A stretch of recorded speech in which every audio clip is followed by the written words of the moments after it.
que nos van a permitir a nosotros tener una mejor visión de lo que es la provincia constitucional del Callao para una toma de decisiones adecuada. En lo que corresponde entonces a el análisis que vamos a hacer, básicamente se basan en varias aristas que tienen que ver con la distribución de la edad, sexo, pobreza, algunas patologías, la fertilidad principalmente. Y cómo están distribuidos en vivienda, ya que en el trabajo social les importa mucho. Importa mucho porque ustedes ven las necesidades, ven la perspectiva, ven toda la orientación importante para que la población sea atendida de acuerdo a sus expectativas y necesidades.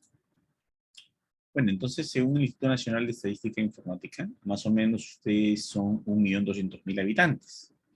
Esta provincia histórica e interesante está ubicada en una zona estratégica de Lima metropolitana y como ven ustedes tiene pues elementos turísticos sumamente valiosos e importantes, ¿no? La punta, una maravilla internacional, ¿no? Con todas las modificaciones que han logrado hacerse, ¿no? Y es prácticamente turismo con calidad de exportación, ¿no? Pues, pero empecemos a hablar un poco de cómo es la distribución desde el año 2017, el año 2017, que es donde se cierra el Censo Nacional de Población con respecto a la cantidad de la variación intercensal, ¿no? Han tenido un aumento ustedes de casi 120.000 personas en este lapso. Y básicamente lo más importante que podemos destacar aquí es que, por ejemplo, las comunidades o los distritos de mayor crecimiento han sido Callao propiamente dicho, en segundo lugar Ventanilla, ¿no? En tercer lugar de crecimiento ha estado Bellavista y en cuarto lugar La Perla.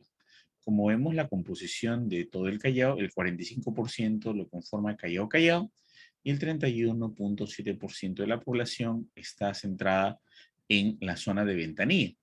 Entonces, obviamente, son los dos focos principales para prestar atención, tanto en lo que corresponde a salud pública, tanto en lo que corresponde en mapeos de la pobreza o lo que corresponden a elementos que estén relacionados con las necesidades de la población.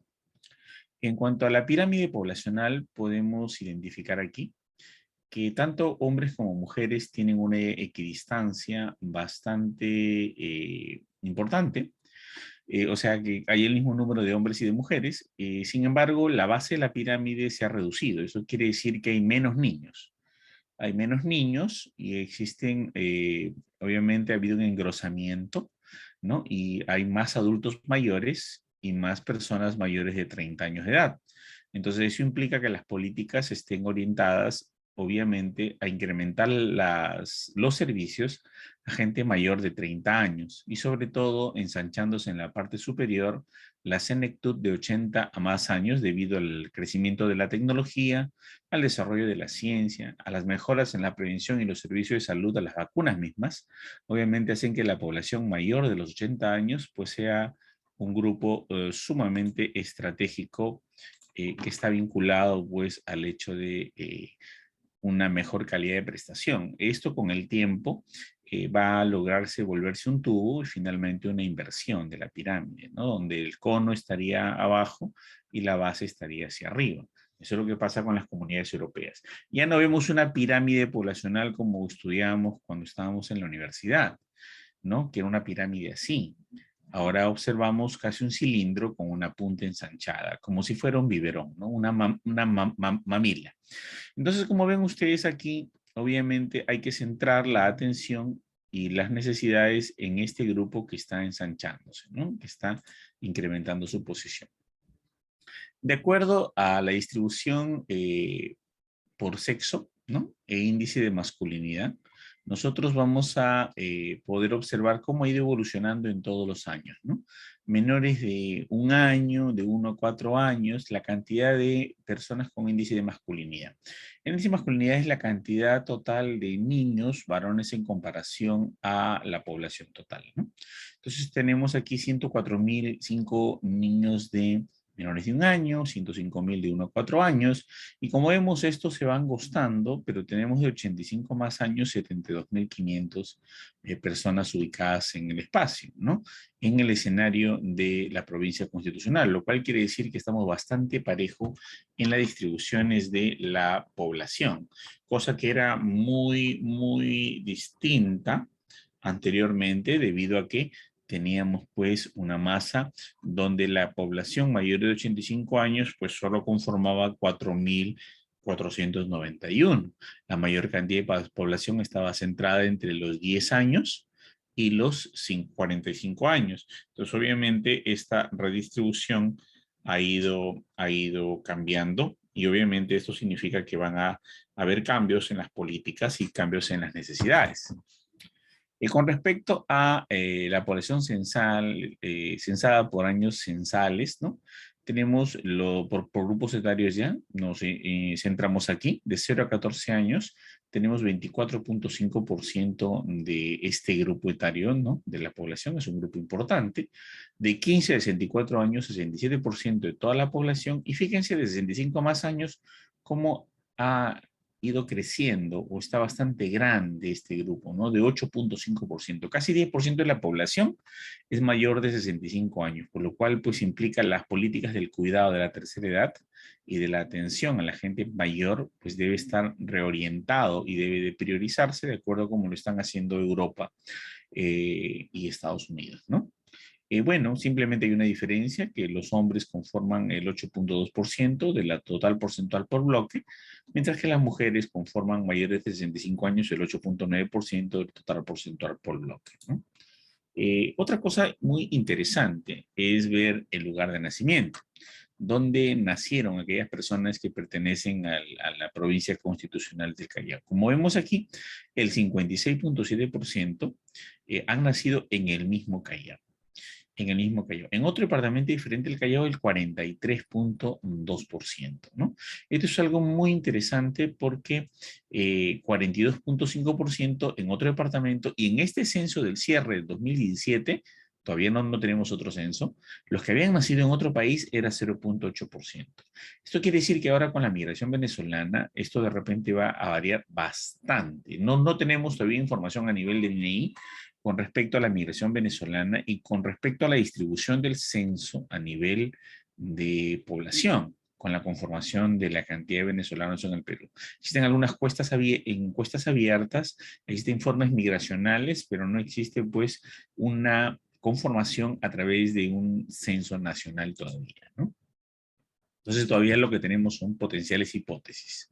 De acuerdo a la distribución de la población migrante, este migrante a esta fecha que era migrante peruano, ¿no?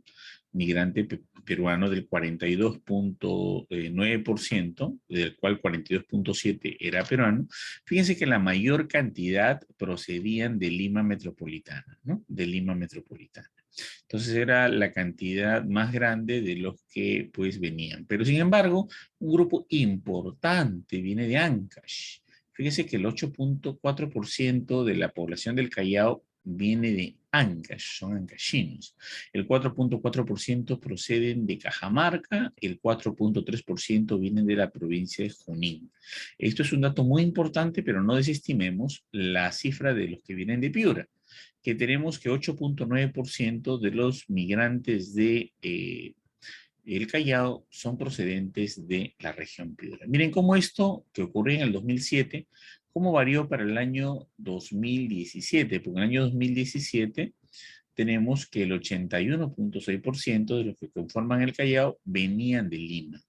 O sea, prácticamente era una población migrante del mismo Lima metropolitano. Prácticamente se apoderó de casi toda la conformación del Callao, ¿no? Y el 1.6% venía de Huánuco, 1.7% venía de Arequipa, en esa tasa migracional de ese año, obviamente, y el 2.8% venía de Piura.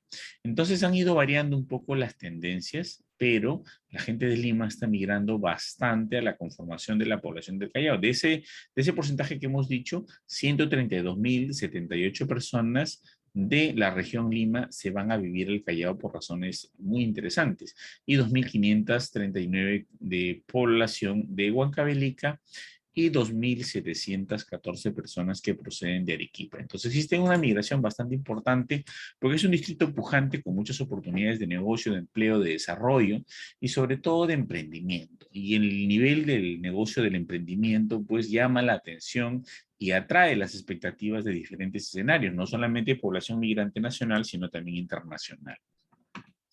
Cuando vemos aquí la distribución según lugar de residencia en los 5 últimos años, ¿no? Como vemos en esta parte, el 88.7% de los censados pertenecen al Callao y el 11.3% a otras provincias, ¿no? Aquí vamos a ver con respecto a el nivel educativo, que es algo muy importante para tomar decisiones en las políticas nacionales y estatales, y es relevantísimo, muy relevante para el trabajo social. Entonces, cuando vemos en la población del censo 2017 cómo estaba conformada, ¿no? La población, solo 1.3% era población analfabeta, ¿no? Sin nivel de instrucción. 0.1% pertenecían solamente a educación inicial, 11.3% tenían educación primaria, 48.6% instrucción secundaria y superior. Fíjense lo grande que es la educación superior. O sea, 38.7% del total de los censados tienen educación superior, lo cual es una cifra muy alta en comparación incluso a Lima Metropolitana y en comparación al Perú. O sea, tiene una de las cifras más altas en cuanto a población universitaria el Callao, ¿no? Entonces la población no universitaria, o sea, técnicos de enfermería o técnicos de alguna índole, conforma el 19.9% y universitaria pura el 18.8%. O sea, esta masa crítica, el 38.7%, da una solidez y da una capacidad de enorme desarrollo al Callao. Como van a ver ustedes, incluso es la provincia con mayor cantidad de profesionales de salud por habitante en todo el Perú. O sea, ha tenido pues estrategias muy importantes de desarrollo y una capacidad de profesionalización que ha diferenciado a diferentes departamentos y distritos del Perú, ¿no? Con respecto a la población censada de 15 a más años de edad, ¿no? Con respecto al nivel educativo alcanzado, como vemos aquí, ¿cuál de estas provincias es la más instruida? Es la que tiene mayor nivel educativo, ¿no? Si nosotros vamos a ver la distribución, pues el Callao, ¿no? Tiene el 47.8% de gente con secundaria, pero vamos a diferenciarlos de nivel superior. Fíjense que Bellavista, y antes que Bellavista, La Punta tiene 63.4% de su población de instrucción, obviamente. Sí, disculpen, ¿alguna pregunta? No sé por qué ¿Aló? te dije así. Hay un micrófono abierto, por favor, si nos ayudan a manejarlo. Gracias.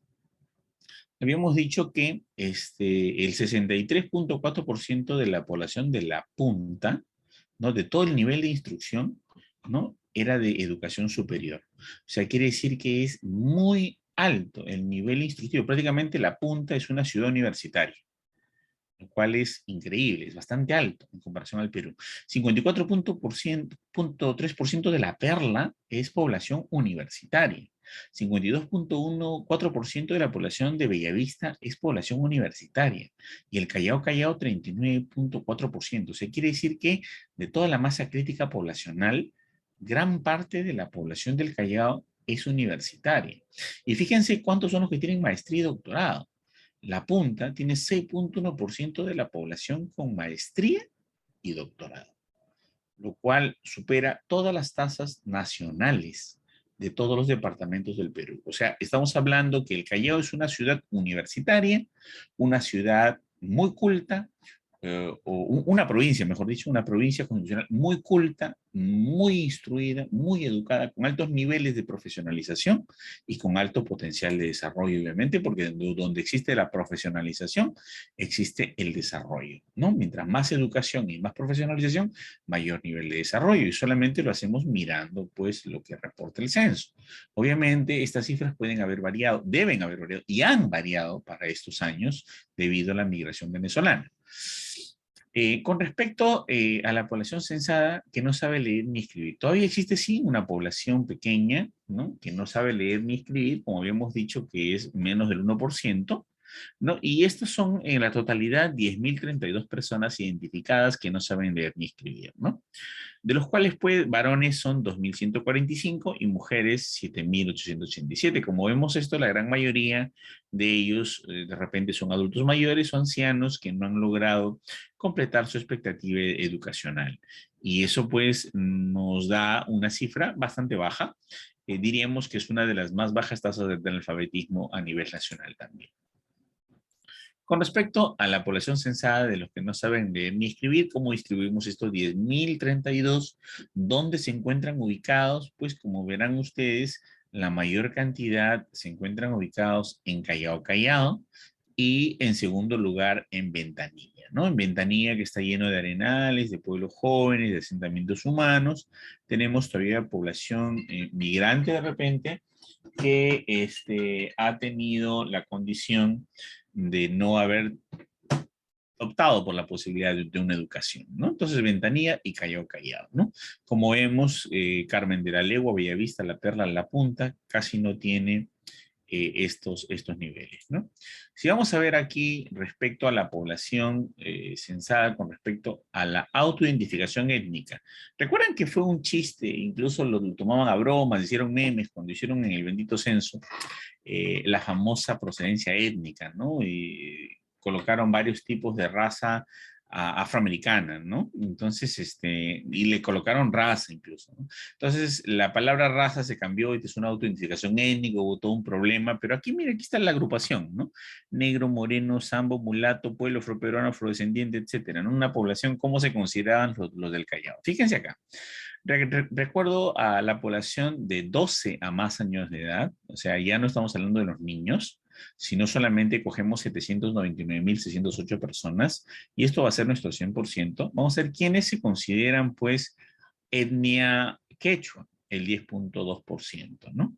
Con respecto, o sea, la etnia quechua es el 10.2%, y vamos a ver cuántos son la etnia negro, moreno, sambo, mulato, pueblo afroperuano, afrodescendiente, 4.8%. Como veremos aquí. Obviamente ganaron los mestizos se consideraron 71.2%. De repente hay varios mulatos, de repente varios afrodescendientes, de repente varios morenos que están aquí, pero se consideran mestizos porque hay pues una mezcla de combinaciones étnicas muy interesantes, sobre todo con la unión de los padres, ¿no? Con la unión étnica de cada uno de ellos, donde no necesariamente pertenecen a la raza afroamericana o afroperuana, sino que además hay unas combinaciones con la raza quechua, ¿no? O con el grupo étnico quechua o aymara, y estas combinaciones pues hacen que la gente se identifique con el grupo de mestizos, ¿no? Entonces eso es muy importante y bueno, todo lo que nosotros vivimos en esa época con el censo, en lo que corresponde a los memes, todos los comentarios que habían respecto a lo racial, bueno, se consideró pues que obviamente no era tanto en el Callao, ¿no? No era tanto por una autoidentificación propiamente. De acuerdo al distrito, como veremos aquí, ¿no? De acuerdo al distrito, vamos a ver cómo están distribuidos los mestizos, ¿no? Verán que casi todos los distritos se consideran mestizos. Muy difícilmente algún distrito considera que tenga un grupo étnico que no sea mestizo, salvo el distrito de, fíjense acá, fíjense, La Punta. La Punta considera que tiene 27.7% de gente caucásica, ¿no?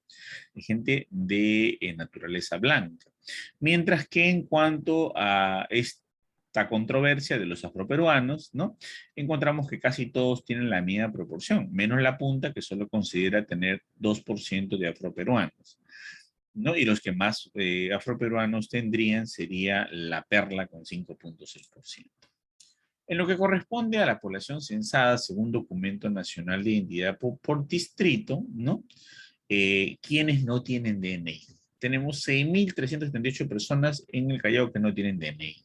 Supongo que esto ya será como 100.000 o 200.000 con la migración venezolana, con la migración extranjera, ¿no? Pero lo que era de peruanos propiamente, ¿no? 6.378 peruanos no tienen DNI, en los cuales 3.450 pertenecen al Callao, y en segundo lugar lo ocupa Ventanilla con indocumentados, ¿no? De acuerdo a la participación, según la edad para trabajar. No significa que trabajen, ¿eh? Significa que es la edad para trabajar. Vamos a ver que hay 876.877, ¿no? Casi 1 millón de personas que tienen, pues, la edad para el trabajo. Ya, luego preguntándoles si trabajan, la cosa cambia, ¿no? Porque no necesariamente los que tienen edad para trabajar son los que trabajan. La edad para trabajar es de 18 a 65 años, ¿no? Entonces el Callao tiene 415.000 personas con edad para trabajar. Fíjense, el 47.7% el distrito de Callao. Y Ventanilla en segundo lugar con 31.7%. El tercero de masa crítica de la laboral se encuentra pues Bellavista con el 8.6%. Como verán pues están distribuidos de manera interesante, primero Callao, luego Ventanilla, luego Bellavista. Ahora, que de aquí realmente trabajen es diferente. Fíjense cómo esto evolucionado el 2017. El Callao bajó al 45.7. Bellavista bajó de 8.6 a 7.5. La Perla bajó de 7 a 6.2.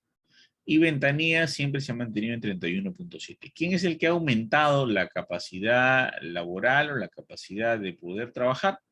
¿No? Simplemente ha habido pues una variación en lo que corresponde a estos valores, ¿no? Ha incrementado la posibilidad de este nuevo distrito llamado Mi Perú, que no tiene antecedente, que tiene pues el 4.6% de masa laboral crítica, ¿no? De acuerdo a, bueno, la edad para trabajar, dicen hombres y mujeres, ¿no? El 48.5% de los hombres tienen la edad de trabajar, mientras que 51.5% de las mujeres. Es interesante esta cifra y ahora podemos entender que muchas mujeres a veces trabajan y más en cantidad y en frecuencia que respecto a los varones, ¿no? Porque tenemos pues aproximadamente 2.5% más, ¿no? De personas con edad para trabajar. Bueno, pero es importante trabajar, obviamente, pero si tú tienes educación inicial, tu trabajo va a ser lo mejor de limpieza. Si tú tienes educación primaria, a lo mejor vas a entrar como una persona de apoyo, asistente. Secundaria, de repente podrías trabajar en un autoservicio, un grifo. Y si tienes superior o no universidad, o en cualquiera de los tres puede tener una pequeña empresa. Puede ser, ¿no? O sea, si eres autoempleado, tener tu propia empresa, pero si alguien te contrata, el nivel de trabajo va a ser con escalas menores remuneracionales, ¿no? Ahora, si tenemos superior universitaria, no universitaria o universitaria, el índice del trabajo va a ser mucho mayor. Entonces es muy importante ver la cantidad de masa crítica de personas que corresponden a los grupos para poder trabajar de acuerdo al nivel alcanzado, ¿no? Entonces, si nosotros analizamos así, tenemos que del total de los que están en edad para trabajar en el año 2017, ¿no? El 1.4% tiene educación inicial, primaria, ¿no? 11.3%, secundaria, 49.4%, superior, no universitaria y universitaria, 18.4%. Como les comentaba hace un momento, estas son cifras extraordinarias, muy altas, muy buenas, ¿no? Muy buenas.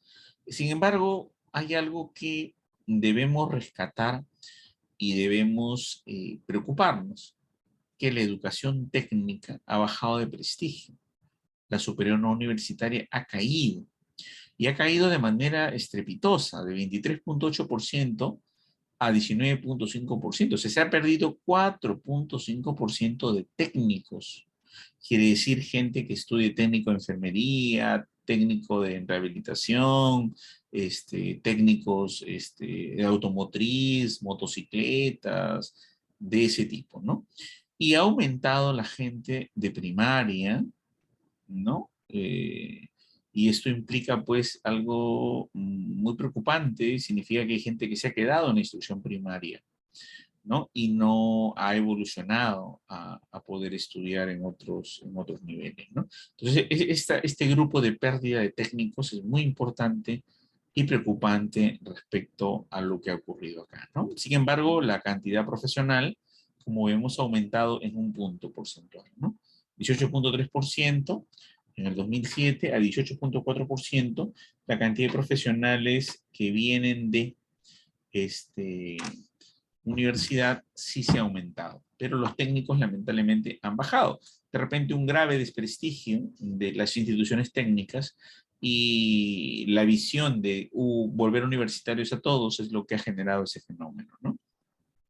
Respecto a los distritos, ¿no? La población alcanzada de acuerdo a cada distrito con edad para trabajar, ¿no? Como vemos aquí, pues, la mayor población que está en edad para trabajar actualmente, ¿no?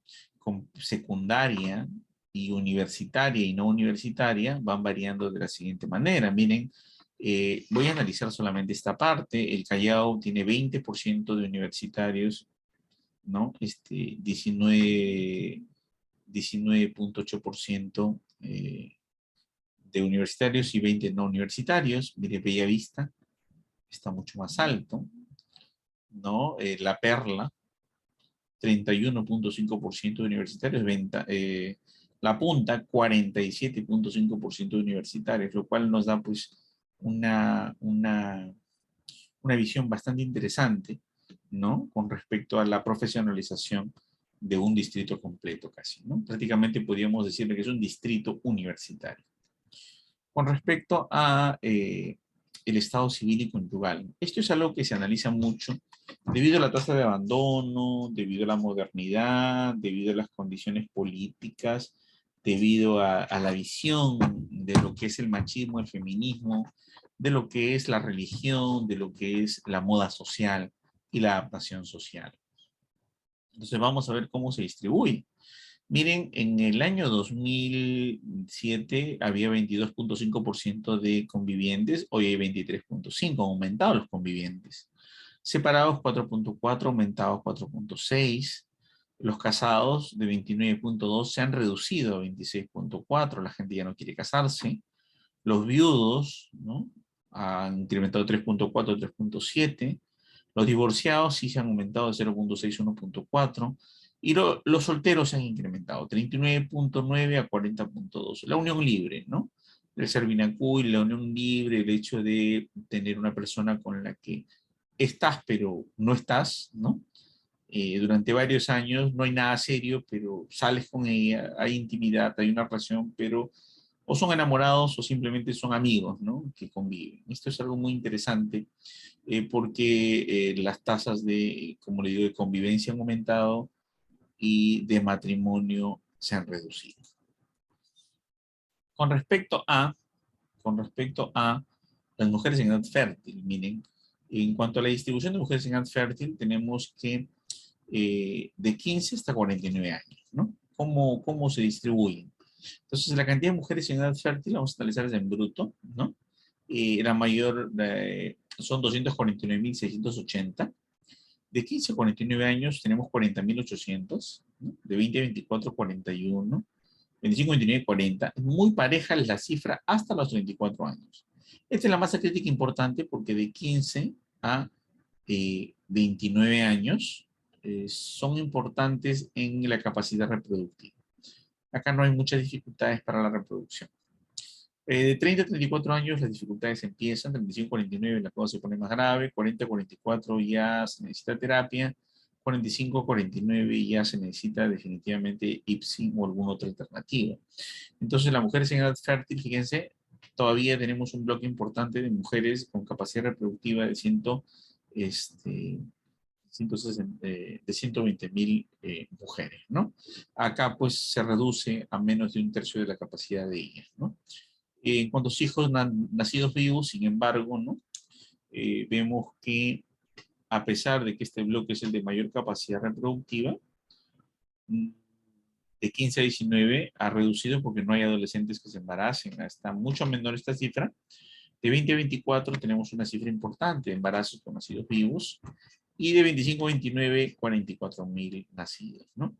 Todos los demás pues son en estas edades posteriores de edad fértil que dan la mayor cantidad de nacidos vivos. Lo curioso y lo interesante es que este bloque debiera estar aquí, no aquí abajo.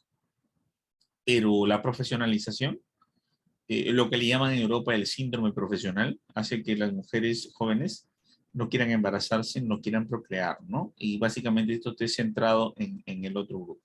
Si nosotros vemos aquí cómo ha evolucionado esto en el año 2017, vemos que, por ejemplo, se reduce mucho más, ¿no? De 15 a 19 años no quieren tener hijos, ¿no? De 20 a 24 años se reduce mucho más la fertilidad. De 20 a 29 se reduce. Y como vemos aquí, se eleva en esta parte que está de los 30 hacia arriba, ¿no? Como le digo, la mentalidad sigue muy parecida, la visión de futuro sigue muy parecida. Sin embargo, al partir de 2018 hasta el año frecuente por la influencia de la globalización y la influencia extranjera, al parecer estas cifras van a variar radicalmente. Con respecto al número de promedio de hijos vivos por mujer. Esto es muy importante, la cantidad de promedio de hijos vivos por mujer, ¿no? Si nosotros lo analizamos, tenemos que el distrito que tiene la mayor cantidad de hijos vivos por mujer es Ventanilla, 1.6 hijos, ¿no? Y la que tiene menor cantidad de hijos por mujer es la ciudad universitaria, La Punta, que tiene 0.9, ¿no? Menos de un hijo por mujer. Estamos hablando de toda su vida, menos de un hijo por mujer en toda su vida. O sea, hay mujeres que tienen hijos, hay mujeres que no van a tener hijos si no deciden ni tendrán hijos. Entonces, todos están por debajo de 2, lo cual es sumamente importante entenderlo, debido a que pues la postergación de la fertilidad y de la maternidad es un hecho muy ligado a el avance universitario, el avance educativo, a la profesionalización y el desarrollo universitario de los pueblos o las ciudades, ¿no? Con respecto a la dificultad o limitación permanente con respecto a discapacidades, ¿no? Bueno, tenemos que los hombres, fíjense, en el Callao conforman 9.3% de toda la población discapacitada. Son, de toda esta, los que tienen alguna limitación, ¿no? Son 110,000. Alguna limitación de dificultad permanente. De 994,000 analizados en este año, ¿no? Son 110,000 los que presentan alguna dificultad, ¿no? ¿Esto qué implica? Implica pues el 11% del total de la población, de los cuales 9.3% son hombres y 12.8% son mujeres. O sea que las mujeres, fíjense, diferente a lo que se creía, conforman la mayor cantidad de personas con limitaciones o discapacidades, ¿no?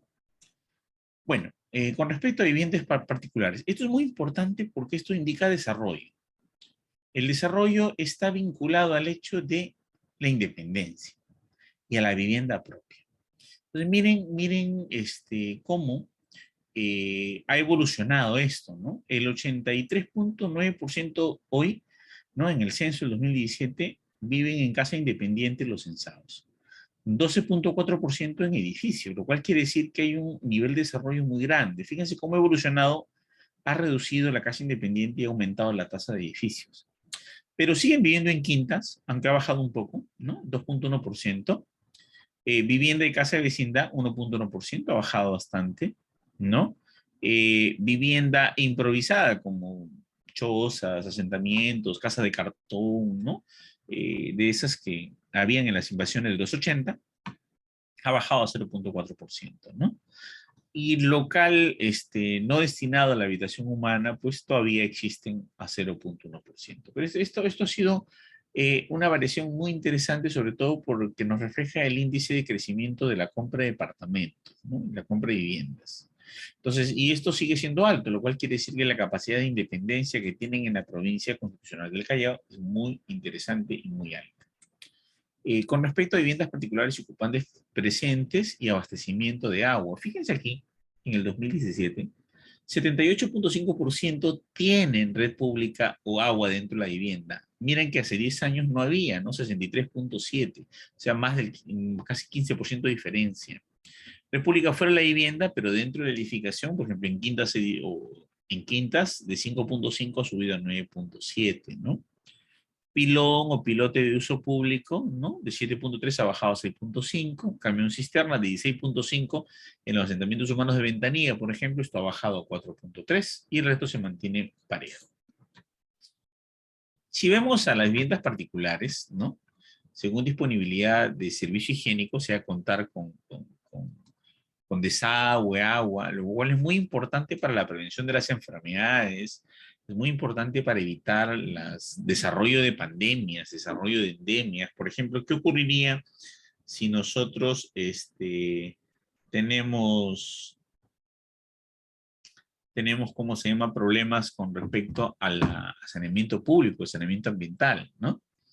Entonces aquí, pues, mientras haya agua y haya desagüe, se controlan las epidemias. Entonces, Red Pública de Desagüe entre la vivienda, fíjense, de 68% hace 10 años aumentó al 79.6%, lo cual es un logro importante, ¿no? No dentro de la vivienda, pero sí dentro de la edificación, ha subido de 5.8 a 9.8, ¿no? Pozo séptico ha bajado de 7.8 a 3.2. Acuérdense de esos silos que habían, pues, en Ventanilla, en Mi Perú, en Pachacútec, en todas esas zonas, bueno, ha reducido enormemente. Letrina con tratamiento, estamos hablando que nunca ha habido antes y ahora existe, pues, el 0.9. Pozo ciego, pozo negro ha bajado de 14.1 a 5.9, ¿no? Y así se mantienen estas cifras, lo cual pues indican un gran desarrollo. No el desarrollo que de repente querramos, no el desarrollo que nosotros a lo mejor esperamos, pero son cosas bastante positivas, ¿no? Disponibilidad de alumbrado público. Fíjense, no disponen de alumbrado público solamente 1.7% de la población. No disponían de 6.9% en la época de hace 10 años. Fíjense, ha variado esto. Con respecto a, según los artefactos, las cosas que tenían, miren cómo ha variado, miren la enorme variación. En el año 2007, 97.8% de personas tenían televisores a colores, ¿no? Hay más, pero como ahora lo tenemos que comparar con respecto a otras cosas, esto va a bajar en porcentaje, pero en cantidad se ha duplicado. 94.3% de las personas tienen televisor a color, ya diríamos LCD, ¿no? Ya no el a color clásico. El equipo de sonido se ha incrementado en 10%, las computadoras al doble, la lavadora de ropa al doble, la refrigeradora o congeladora en un 10%, y lo nuevo que ha aparecido, porque no se evaluó en los censos de esa época, no se hacían en las preguntas, porque son nuevas cosas que se pensaban. Cocina gas, no sé, microondas, licuadora, plancha eléctrica, automóvil o camioneta, motocicleta y lancha, ha incrementado bastante. Miren la cantidad de automóviles, 16.4%, y motocicletas, 4.8%, lo cual es una cosa muy interesante.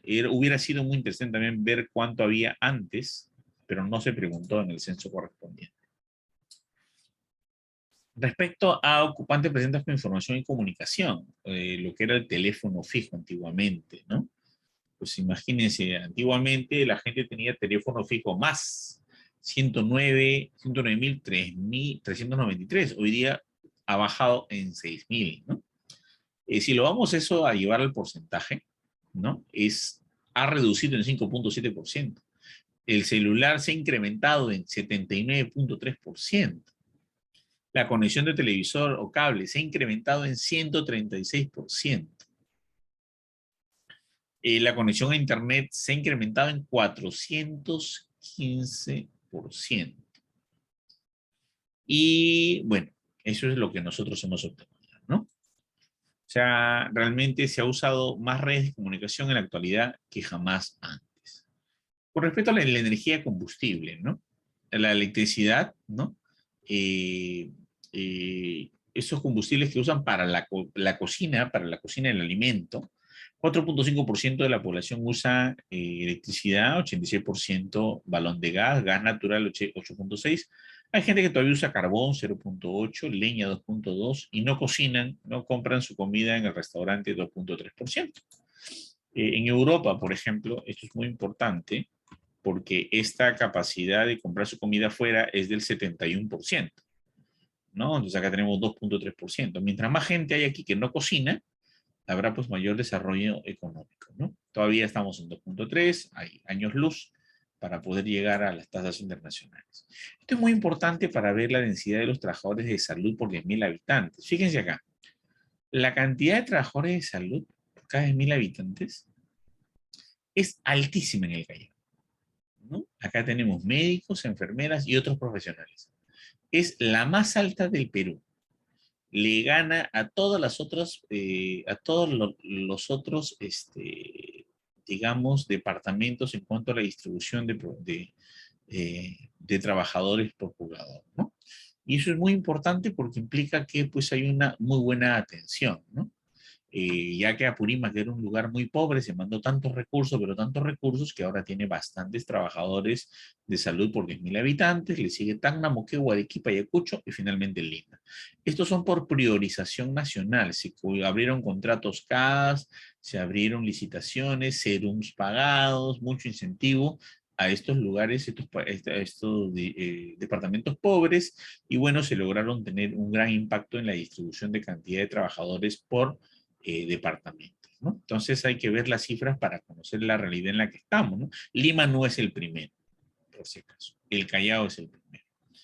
Entonces acá vemos, es algo muy importante que tenemos que resaltar aquí en el Callao con respecto a VIH-Sida, ¿no? Es una cifra que nos importa debido a que Iquitos, Loreto, todo el departamento de Loreto, Lima Metropolitana y el Callao, siendo población universitaria, siendo población altamente culta, siendo una población altamente instruida y educada, siendo una población con un buen nivel adquisitivo, está encabezando los 3 departamentos nacionales con la más alta tasa de VIH-Sida.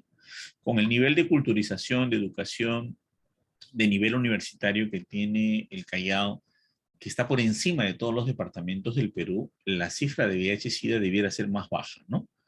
Tiene de 4.709 casos a más casos de lo que es VIH. Y lo que es SIDA está por encima de los 1.425 casos, ¿no? VIH y contagios está encabezando el Callao, Lima y Loreto, pero el SIDA instalado como tal está encabezado Loreto, el Callao, Lima y Cayarequipa, ¿no? Que son los lugares de más riesgo del Perú. Eso es contradictorio a su nivel cultural, ¿no? Porque a mayor nivel cultural debería haber mayor nivel de prevención. Y finalmente hay algo muy interesante que nos preocupó, ¿no? Que solamente Loreto